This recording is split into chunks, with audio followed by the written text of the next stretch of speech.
side, Millenium could be on the red or purple side. And bans coming in very fast. Andy, Yasuo, and Vi ban out for CNB. Kassadin, Ziggs, and Elise ban out for Millenium. I don't want to say it, but I think that's the exact same banning strategy from last game. Exactly.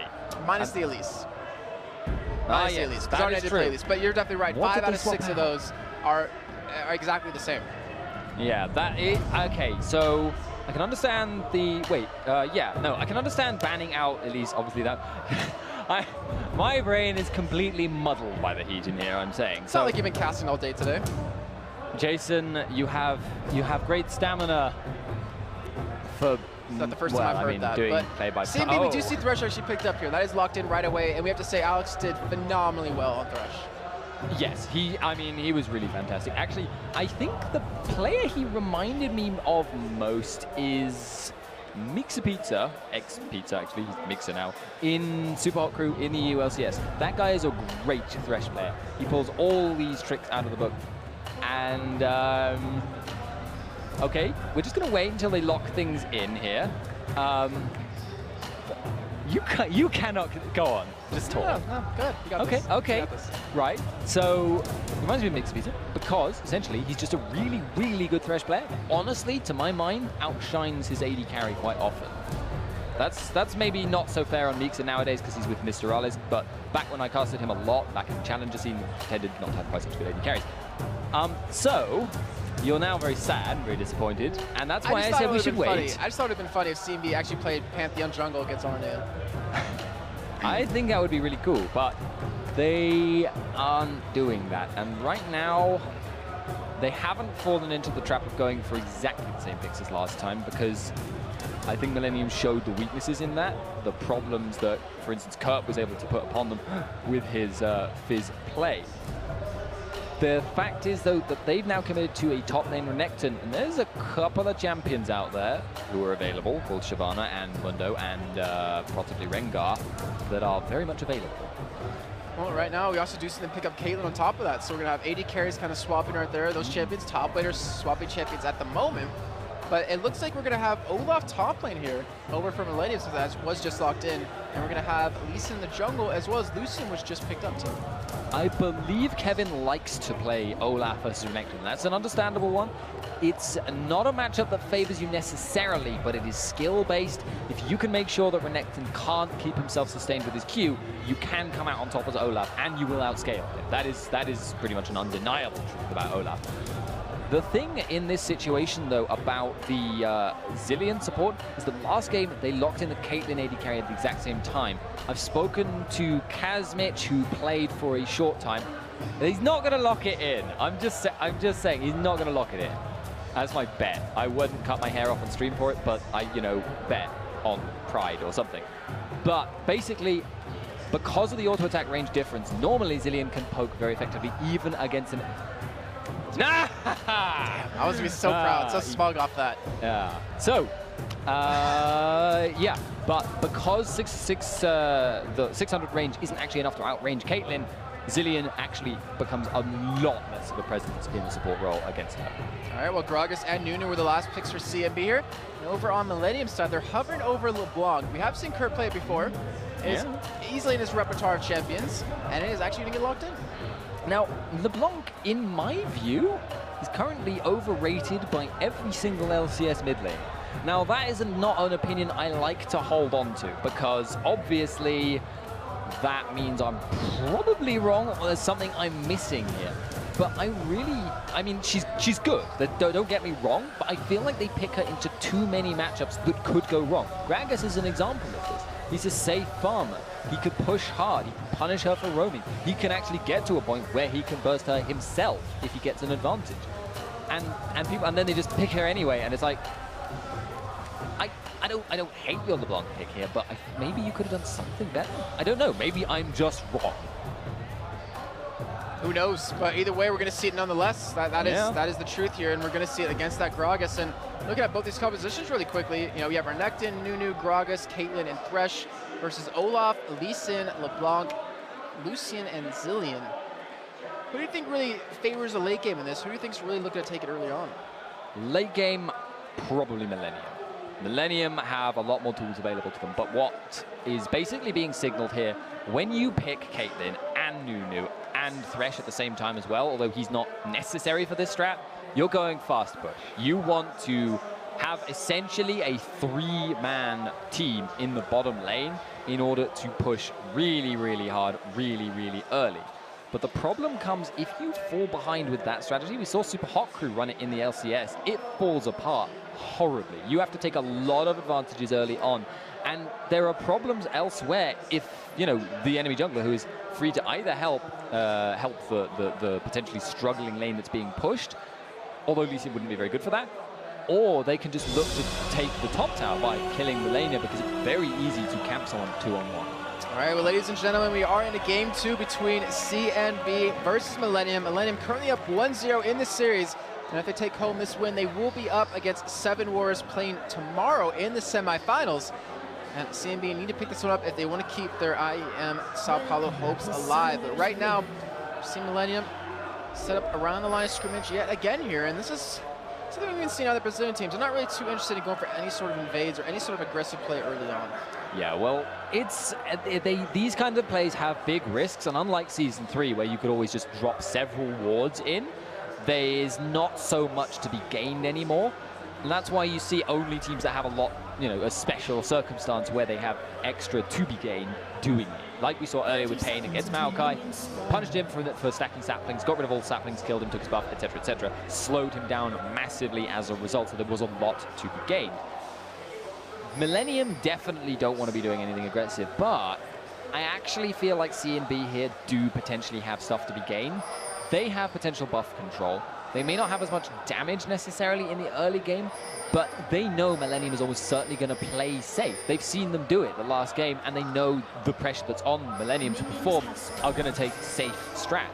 So why not at least kind of try to make use of the death sentence, to make use of the consume, and take away early advantages?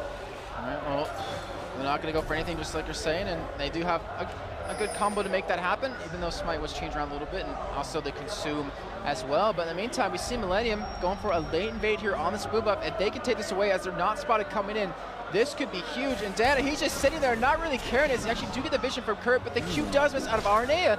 And Dana, he's sticking around. Look how low he's dropping. He's tanking the blue buff. He was tanking them. He gets ignited. That's first blood going over to Arnea. And now they're not done. They're looking for Lecco here, and they're going to land the Q. Arnea actually goes over the wall, decides to back away instead. And they're going to get that first blood over to Arnea. They're going to steal away the blue buff here, potentially, as Takeshi's here to try to stop it. They do have the vision on it because of that ward, but Kurt is just zoning them out. Yeah, and this is what I actually mentioned about safe play before. It sounds or seems almost as if Millenium there played aggressive and went for an invade, but that was very non-committal by them.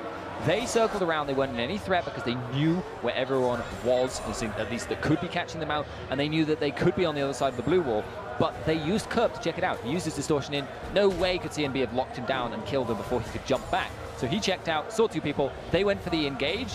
Arnea actually missed his Q, which was a bit weird. But other than that was very actually easy for them to do and smart. That shows a lot of planning. And what's really interesting too, I'm not sure if it was intended by Kurt, but it wouldn't actually surprise me if it was, is that he aggroed blue himself.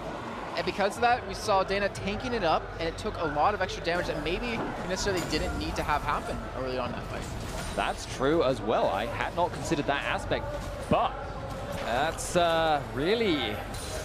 that's smart. That's very smart, very well planned, if that was the case, and certainly makes sense, because Distortion, they must have known if they'd practiced this strat in, say, scrims, that would happen, even if they didn't originally plan it that way. That's just works out for them. Well, we are seeing Arnea take his own blue buff here, so they're limiting Dana down to only 1 buff, who, you know, last game, he did a great job with that Trogoth, really provided a lot of strong early ganks, but just kind of seemed to fall apart as the game kind of progressed here. But we held back quite a bit, and this gives Arnea that free roam over the jungle. He's now level 4 to level 2 of Dana, and with that first kill under his belt, he's sitting on a good 800 gold to spend as well, and he's actually going to be going for a little bit more counter-driven here, it looks like, and he's actually going to be heading through the Wraith camp, but was spotted out by that ward. That ward from CNB has just saved them quite a lot of trouble, and it was actually smart by Nunu to not go straight for clearing out his blue buff. I think that was what Arnea was relying on. The timing, if he had started on his own blue buff, there for Arnea would have been perfect for him to turn up, kill Nunu in his jungle, put him even further behind, and then, you know, move on and steal all of his things as well. In this situation, Nunu's going to be able to catch up a bit. But as I mentioned in Champion Select, fast pushing strategies involving Nunu generally need early advantages. He's been set so far behind that the tower push now is going to be much, much slower than they'd like. And the thing is, they're not in a 2v1 lane either, so it kind of makes it a little difficult for that to happen. But we do see right now Kerp is going for a little bit of a cheeky fight against Takeshi, who's still really healthy. Arna just gets to stay away at these raid camps. And I was saying, you know, the split push that you're mentioning, it's just weird that they're not going for that 2v1 to have the ability to take turrets very early on and maybe send their AD carry support mid lane up against this LeBlanc and then have that guaranteed push where Gragas can sustain very well in that 1-on-2 lane. And Arnett, he's still sticking around. He's looking for Dana here. And he's gonna spot him. I'm not sure if Dana actually did steam right here, but he's actually gonna get the engage. He's going for the damage on top of him. He doesn't have flash escape. Arnett does have. We did actually miss a kill over in middle where Takeshu picked up a kill on a Kerp 1v1. I'm not really sure what went down with that one, but he picks it up nonetheless. Yeah, I didn't see that happen either, and now potentially we have more action. Minaj getting so low on the bomb, and the bomb is ticking. 1 second remaining. It's gonna get the kill. Jerry picks that one up, and that is another kill going over from Millenium. So, a bad start for CNB here. Even though he didn't die, Nunu actually forced out of his jungle again, comes in time to see Aranea taking away things that should belong to him. And as a result now, he's just going to have to kind of cower with his team. I'm not sure they can hold that, though. And they're going for the dive here. We see Arnett just dive straight, and Creatine picks up that kill. Jerry's going to be able to escape here. They're not done just yet. They're looking for the kill on Alex. He actually gets one more auto attack, but no, he gets taken down. Man. And this is the Millennium that we were expecting, honestly, coming into this. And now even Creatine might get trouble. The ultimate comes out. It splatters him across the floor. He does pick up one, but not before losing 2 of his teammates. And just like that, Millennium are up 4-2 here, 6 minutes in. Good timing on the roam there from Takeshi, though, especially with the fact that he got level 6 a little bit early because of that LeBlanc kill. Otherwise, that would have been an unmitigated disaster for his team, but as it was only a minor disaster. They're still falling behind even further, though. Gorgeous damage juggling from the entirety of Millennium in that dive. Even Kerp is fancy his chances. He has Dana right there getting him freakishly low off of that. And Kerp doesn't have that blue buff, but went for an interesting build, actually. Went for those double Doran's blades and that ring, and the Crystalline Flask. But right now, Aranea, I mean, it's honestly just a story of him. He has been controlling Dana this entire time, and right now, I actually see Kerp getting really low here middle. Forced to back away, but Aranea is just single-handedly been controlling this game. He's kept Dana so far behind. He's been taking away as much jungle as possible. He still retains a lead here, and I wouldn't be surprised to see him take away a blue buff again. However, like you were pointing out before, he doesn't actually know the time. He thinks it's about 7:20, but Nunu didn't take it until later on. Yeah, he doesn't know the exact timing, but he will find out when it happens. And Arnett heading up towards his top side, look for the corner. Luckily, pops the ultimate. He's going to get caught here. Arnett is not level 6. He can't kick him back, but it forces the flash. It looks like they're going to continue to dive here. Arnett is taking up the turret. It looks like he's trying to escape, but he gets taken down. Lego gets a kill. Kenny's going to come in. He's going to get a double kill. And Lego, fantastic turnaround right there, taking advantage of the cockiness of Millennium and picking up those 2 kills for himself. And I was thinking, that seems really quite brave. They're going for that because Renekton's health, not only does it spike up from the Dominus, but he builds up the Fury and he spikes up again from the sustain on the Q. So he was able to survive just long enough and get the stun on Aranea just before he could jump out. And it really works there. Fantastic job by him, and you can even hear the crowd right now. They're just chanting on CNB, hoping they can pick up this victory, keep themselves alive here in the Intel Extreme Masters Sao Paulo, keep their hopes alive and get into the semifinals. But right now, Lecco just fantastic play of him. There's nothing else to say about that. Yeah, brilliant, brilliant stuff. But there's still a mountain to climb for them because the Nunu is not going to be doing much more than a blood boil, basically, at this point. He is relevant in that he has his ultimate, but it's only going to take, you know, 1 knockback, 1 silence. There's not that many interrupts from Millennium, which is a saving grace, but there's not a lot of options. And Arnett here's off to the side. They're going to get the snare onto him. They're looking for the kill. He's level 6, but he actually gets far enough away that he doesn't kick back in his team, but it doesn't matter. They're going to pick up the kill either way. Kurt picks that one up, and that is 1 kill apiece, at least for the entirety of Millennium. Yeah, they're doing really, really well again. But that was actually a really nice usage there by Aranea to get himself out, but I'm a little bit surprised he didn't tick down to the Ignite, and I have to wonder whether he's just feeling at this point, I am on top of the world, I can just do anything. I wouldn't be surprised if he's actually feeling that right now, because he's been doing so phenomenally well this game, and right now they have a lead, but Jerry getting caught with that Thresh Hook. He's actually just not really going to care too much. Just put the bombs down, do a little bit of harass here, and did just miss a kill. Top lane by Lecco though, a dive on the Kevin. he is just controlling that top lane. And I was talking to our admin earlier on after that first game, and I was saying, I've never seen Kevin lose a lane. He always plays so damn well. But right now, with that double kill Lekko's able to get, it just doesn't matter. In the bot lane right now, Jerry even getting very low on health. He's actually going to get ulted. And he sits in the minions, so he actually gets dropped before the ultimate hits off of Caitlyn, and he actually got killed by her. And now Krita comes from the side looking for the kill, but oh, it's just a nice body block right there, and he stays alive. Close run stuff in general. I have to wonder about the ace in the hole though, because at best it was going to proc Zillion's ultimate there. I was wondering if, like, did she just want to do that to scare him or something? I want to say, I couldn't see the timer, but I want to say he was going to go off right when Zillion ultimate disappeared. I want to say that because we saw him die in the middle of the creep wave, but now Arnia going for the boost, though he unfortunately doesn't get it, but he gets out with the ward, tries to get Lekko away, but Lekko's not done just yet. He wants to push them off of that, and that will be blue buff going over to Diana. Lekko is trying to hold on to this game. He is grabbing a lot of opportunities now to roam because he's so far ahead of Kevin, and that's giving him an edge. He's getting more farm, but he has to be careful not to let Olaf farm back up into being a potential one-on-one threat to him. At the same time, though, he has no choice but to roam right now, lest Aronair snowball the game. Aronair's been doing a great job. He went for those early boots mobility, but Kevin, I mean, he's just not really having a good time in this top lane. He's not really too happy about it. Lekko's just been able to dive under that turret. The Sunfire Cape almost done for him as well, as it actually does have it when he does decide to go back. And Lekko doing a fantastic job on this Renekton. Kevin obviously did play at the game just prior, and wasn't as flashy, but had a pretty similar score at that time. Yeah, he's kind of playing a revenge game right here, and that was a Gragas ult used in mid. Yeah, actually, what's funny is Takeshi's been using that non-stop on a curb to actually get his passive pop, to get him low, so he actually won't be a threat in middle. He's been doing that, I think, every single cooldown almost at this point, and it's been doing a good job so far. He's keeping up in CS. He does have 1 kill advantage, but obviously doesn't have as big of a lead as he wants right now.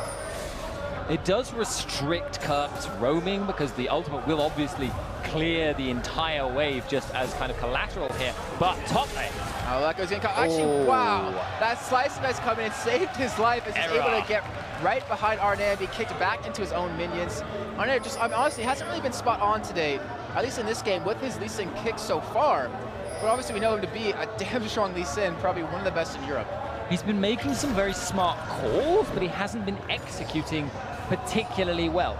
I actually think as well, when he very early on challenged Nunu in the jungle, in that brush near Wraith Camp, I actually think if Nunu hadn't run away, he might have been able to stick to him and draw that to a close. As it was, Arnair didn't really gain much, but I mean, he forced him out of the jungle, but he didn't actually have the potential to kill him there.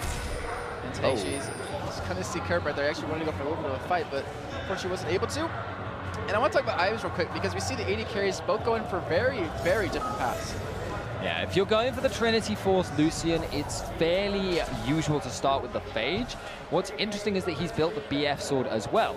Phage is one of the only items, though, in the Trinity Force build, which can kind of stand up on its own merits. It's a little bit weak otherwise, most of the items, because Sheen is only very useful if you're already ahead and you can want to punish someone with pokes on the tower, and the Zeal is obviously just not going to do much until you've got other stats to kind of work with the crit and attack speed. As a result, the Phage sometimes can work that way.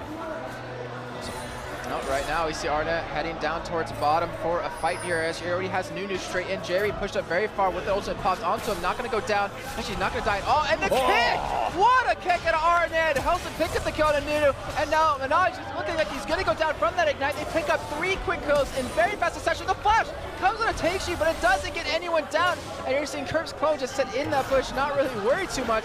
And a fantastic turnaround by Millenium, baiting them in long enough for the rest of Millenium to come in for a turnaround. We had to go and criticize Aronair's mechanical execution this game.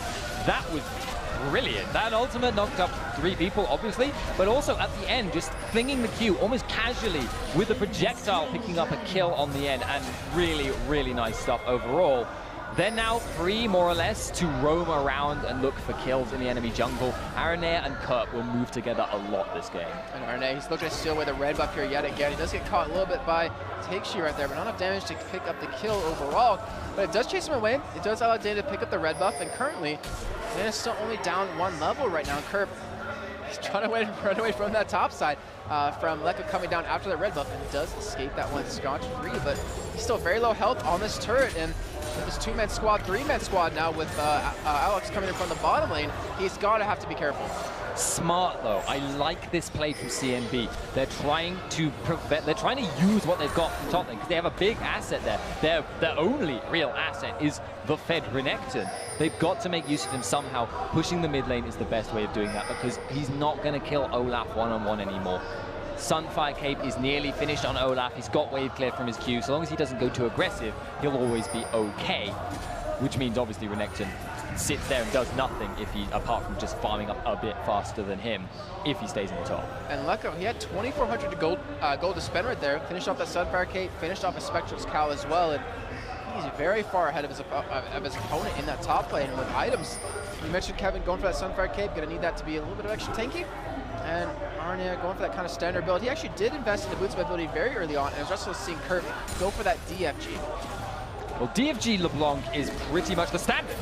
Curb get ulted back into his own turn. He's getting very low. The ignite, taking away. It's not gonna be enough. He gets one Jugatum, dodges it as well, and he does have the respawn. What is he doing? My camera work can't keep up, but the silence, it keeps him alive. He looks like he's gonna be able to escape, but Lekko coming in. He hops over the wall, the Nunu flash, able to pick up the kill. And what a play by Curb, but it just wasn't good enough. CNB were able to pick up that kill, and in the meantime, the bottom lane, JJ is gonna go down. I was point and click at the end there by Nunu to pick it up, but it was still completely, I mean, not worth it to die, but he used a lot more cooldowns than I think anyone would have expected in that situation. Nunu flashed, I think Gragas did not flash, but certainly used his ultimate. It's going to make it difficult for him to roam immediately, although it looks like he kind of wants his blue buff, but they need to react to his bottom lane at the moment, but there's so much pressure from the mid. And there's pressure everywhere across the board from Millenium right now, even though they're still up about 4,000 gold right now. CNB have been doing a fantastic job of trying to claw their way back in this, but Millenium just seem to be getting the better of them at every single turn. Obviously, minus that last fight, but right now that bomb turret very low in life. It's going to go down momentarily here, and we do have Creatin. He's going to finish up that Trinity Force here soon. He does have the Sheen, does have that phase completed now, but still just on that BF sword. Interesting that he's not going for a Bloodthirst the first here for the lifesteal, but I think it's mostly just because he knows he's already ahead, so he can just punish really, really hard and doesn't need sustain. He can just kind of sustain very slowly from his lifesteal runes off the minions. And now I think with Caitlyn doing so poorly, it's going to take a long time for CNB to be relevant, but they can, at least from the AD carry. But they can, as long as Lekko keeps making these good roams and Takeshi is able to hold his tower, at least rely on being able to keep farming Caitlyn in that bottom lane. And look at the amount of wards that Millenium has in the enemy jungle. They have 3 here, just trying to triangle of death right now for Millenium to control. And it shows their aggression, that it shows they want to be able to control that bottom side of the map. They already realize, hey, our bottom lane is being able to take that turret down next wave, and they can probably continue to push because Caitlyn has that mid-game lull, where Creatin's only going to get stronger. That turret will drop here, and that will be the first of the game for Millenium, the second overall. But will they continue to push that advantage is the real question. I actually think what CNB wants right now is for Millenium's bot lane to roam towards the mid lane and to try and just get Caitlyn to freeze the lane here. She needs to pick up some farm. She needs to get a little bit closer on gold, but it's actually looking like Millenium are kind of heading that possibility off by just roaming together.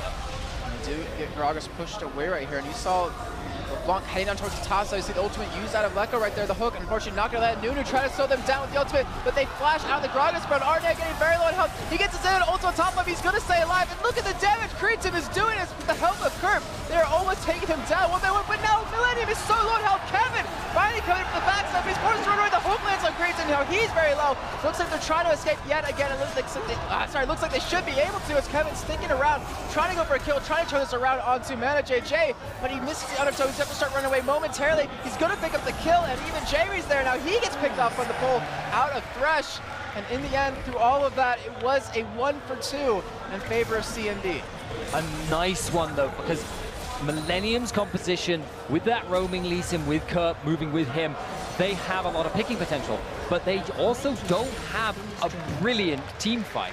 Yes, they've got Zillion ult to revive someone important, but that's not going to give them that huge advantage. So when they get caught in a 4-on-5 team fight, Kevin wasn't there for ages, they can still lose in spite of their gold advantage, and that gave an objective to CNB, have given them some map control back. That's going to mean those wards in the lower jungle actually, I think, time out before Millenium can refresh them, making it much harder for Millenium to get that control again in the future.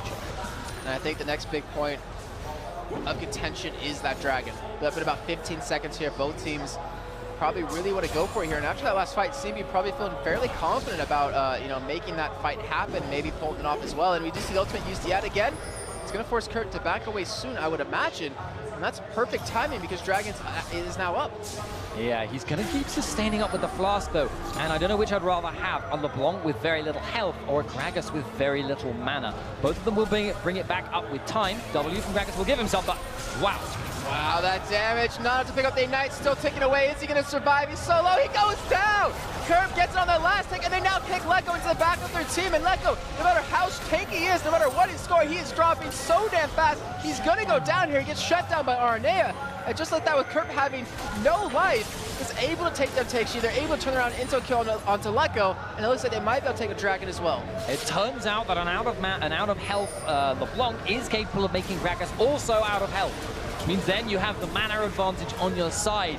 But that was a very, very smart pickup by Curb, and a big advantage to be gained from it because they were in position to follow up, and now Millenium are back in the driver's seat. Yeah, that dragon, they're now up about 6,000 gold at this point, almost 7 currently, and it's sorry, about 6 right now. It's looking very strong for them. They've been doing a fantastic job throughout the majority of the game. CNB's been making like some really good plays here or there, but they just kind of seem to fall apart throughout game 1, throughout game 2, when it gets to these team fights. It's very difficult to contend with the skills that Millenium have been showing. I mean, just mechanically, they've been really, really good. Stuff like Curb jumping over the wall. He executed his combo very, very quickly. But at the same time, I feel like CNB could maybe come back if they lasted long enough.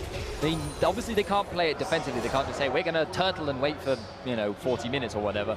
That wouldn't work out. They'd just get split pushed in. They'd lose towers. They'd lose objectives. They'd lose the game. But as long as they can keep going toe-to-toe without this lead increasing too much in terms of proportions, potentially there might be an edge for them in the late game fights. And you definitely can't count them out, especially when they have their crowd here behind them, cheering them on every time they get that single kill. To give them a little bit of extra energy, really pump them up here. But Millenium, I mean, the thing is, what's so weird, we're talking about the expectations earlier on, and game 1 wasn't very convincing out of them. No. Game 2, it hasn't really been super convincing. It was the beginning, where it was like the kind of the old Millenium or the alternate that we saw back in the summer split, but they kind of seem to have lost that momentum because of CNB just getting back in this. Well, arguably, you know, sometimes when players take, you know, breaks, whether they wanted to or not, they can lose some of that motivation or some of that, I don't know what it is, that je ne sais quoi, that particular skill that makes a great player into, you know, a genius player.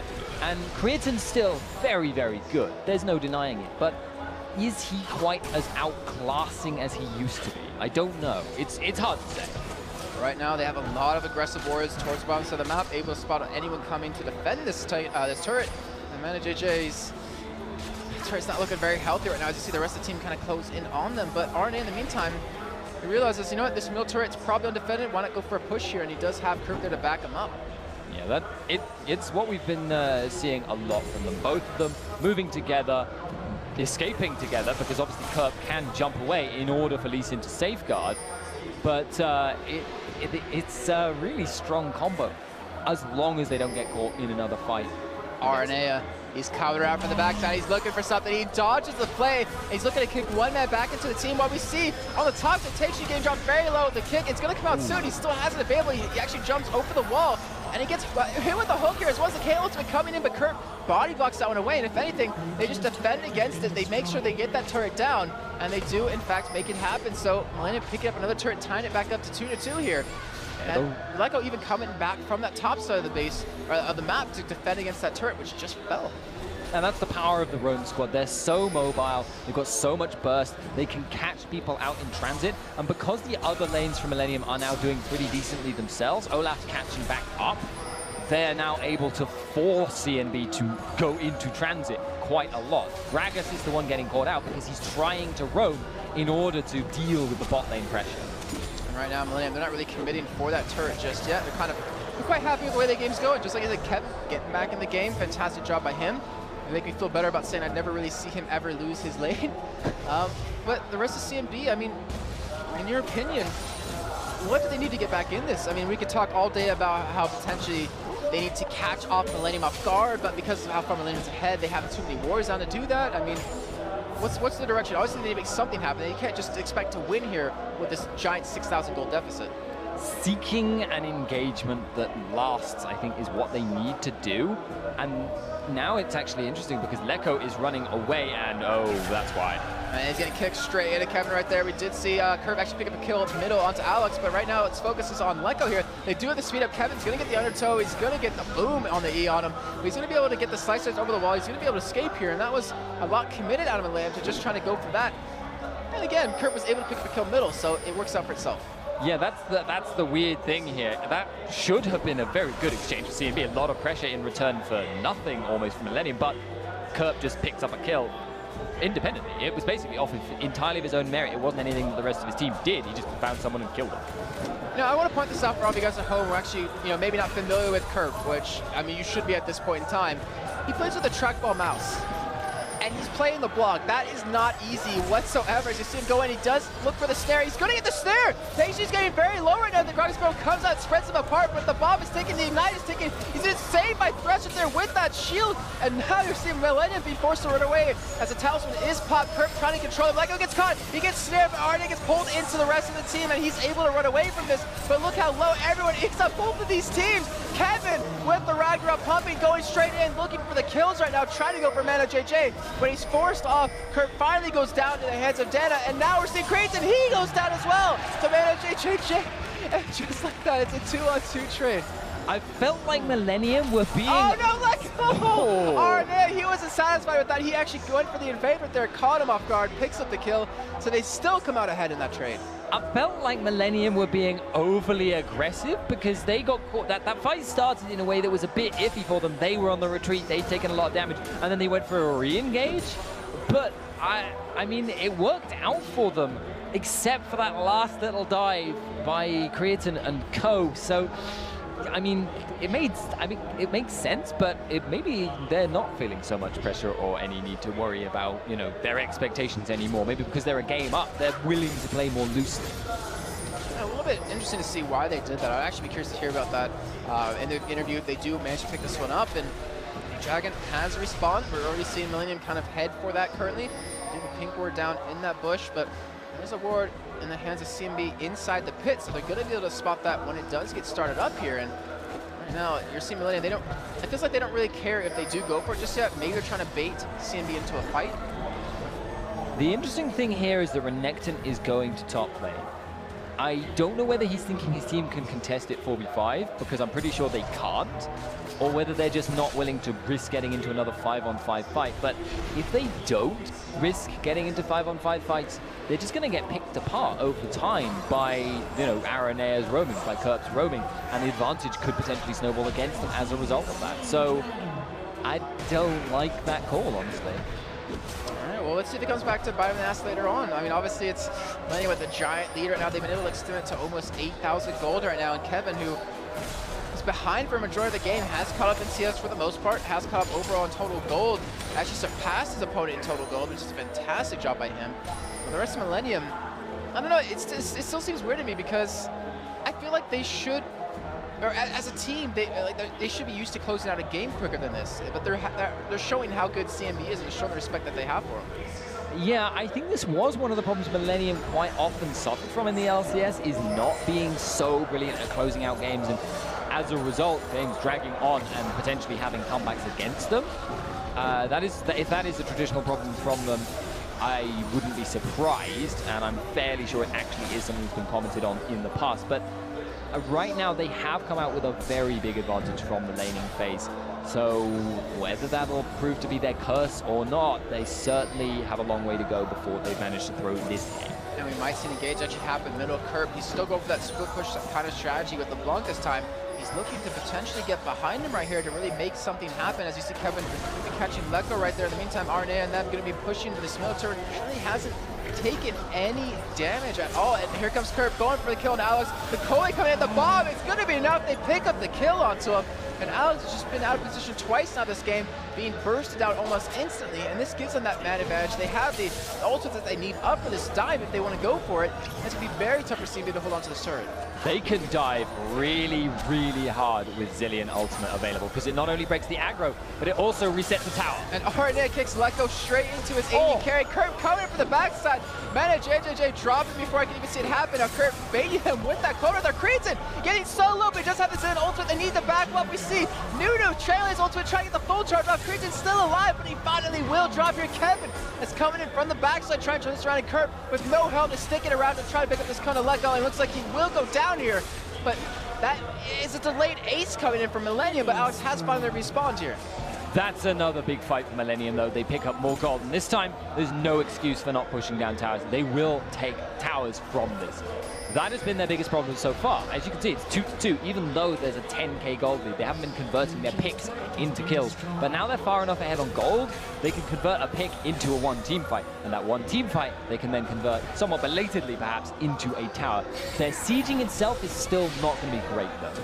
Oh, they're able to get 2 turrets off of this too, so it gives them a hefty amount of gold to spend. You can look at each player on the team. Curve 3,000 gold to spend. RNA has 1,700 gold to spend. Kevin, 1,600 gold to spend. Even Jerry sitting on 1,700 gold. They have so much money to buy items with that even if that last fight was somewhat close, it's not going to stay that way.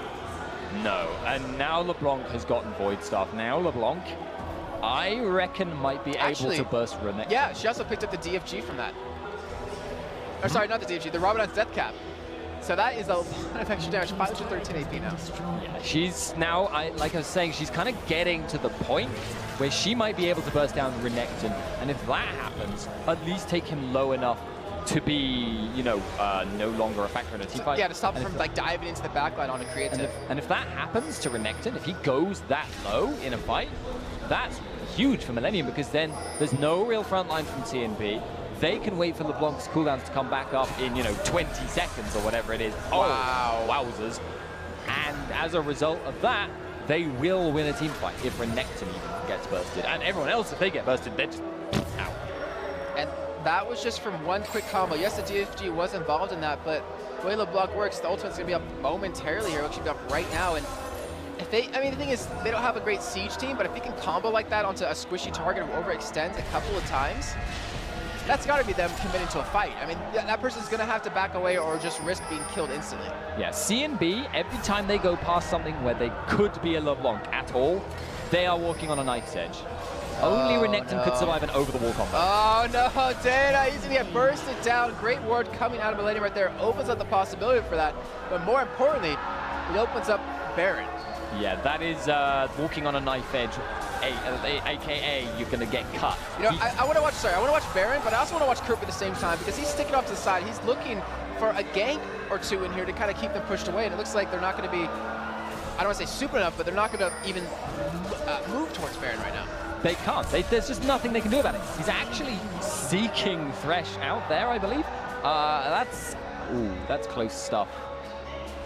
And now Baron. So how much AP is he on?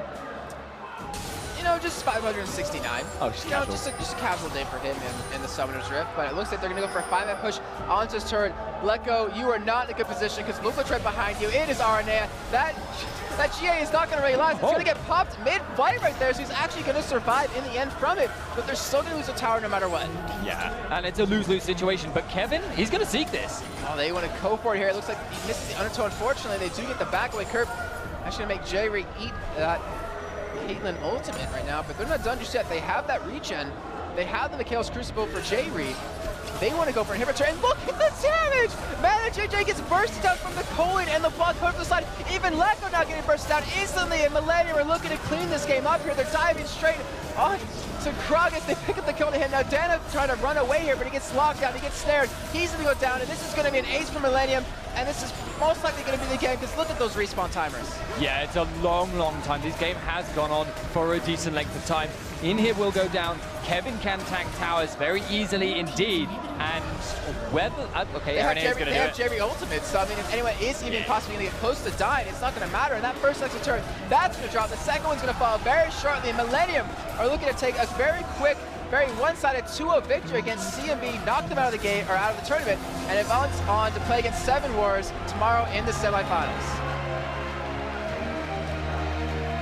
And even the crowd is giving them a little bit of a cheer too for that one.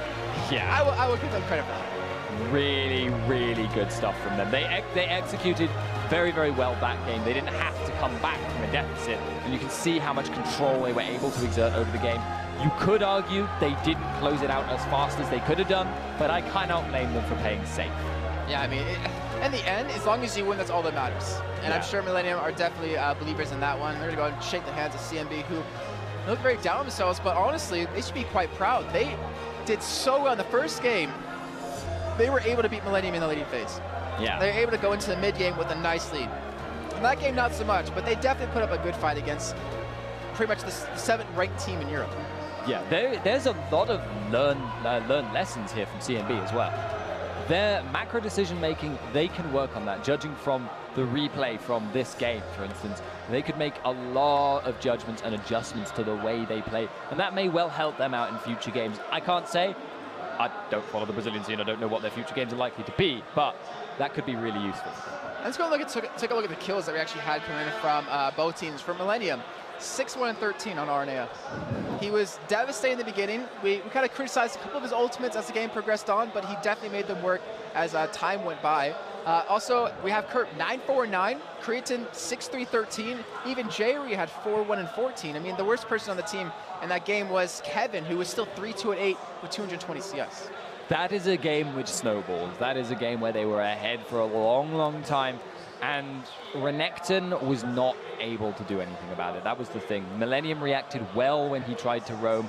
They were able to hold on to their towers.